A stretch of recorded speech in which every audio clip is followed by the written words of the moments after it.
नमस्कार. आनंदाची बातमी. लाडक्या बहिणींची संक्रांत होणार गोड. या तारखेला खात्यात खटाखट येणार पैसे. तर गेल्या 2024 या वर्षी असंख्य महिलांच्या खात्यात दरमहा ₹1500 जमा झाले होते. आता हे पैसे महिलांना नवीन वर्षात देखील मिळणार आहेत.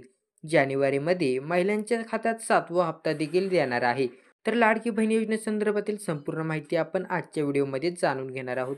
आपल्या चॅनलला तुम्ही आता नवीनच असाल तर चॅनलला सबस्क्राईब करून बेल आयकॉन प्रेस करा. मुख्यमंत्री माझी लाडकी बहीण योजनेची राज्यभरात प्रचंड चर्चा आहे.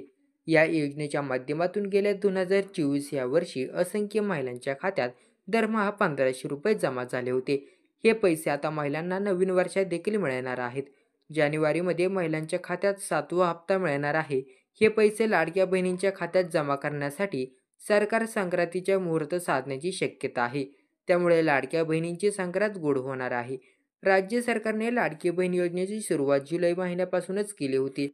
त्यानंतरनं योजनेची अर्ज प्रक्रिया राबवून राज्य सरकारने दर महिन्याला महिलांच्या खात्यात ₹1500 जमा केले होते. अशा प्रकारे आता डिसेंबर 2024 पर्यंत सरकारने महिलांच्या खात्यात ₹9000 जमा केले आहेत. आता नवीन वर्षात जानेवारी महिना उजाडला आहे आणि महिलांना त्यांच्या नवीन हप्त्याची प्रतीक्षा लागली आहे. पण तो किती तारखेला महिलांच्या खात्यात जमा होणार आहे याची अद्याप तारीख मिळू शकलेली नाही. पण राज्य सरकार लाडक्या बहिणींना गोड बातमी देण्याच्या तयारीत आहे. गोड यासाठी कारण सरकार 7व्या हप्त्यासाठी मकर संक्रांतीचा मुहूर्त साधण्याची शक्यता आहे.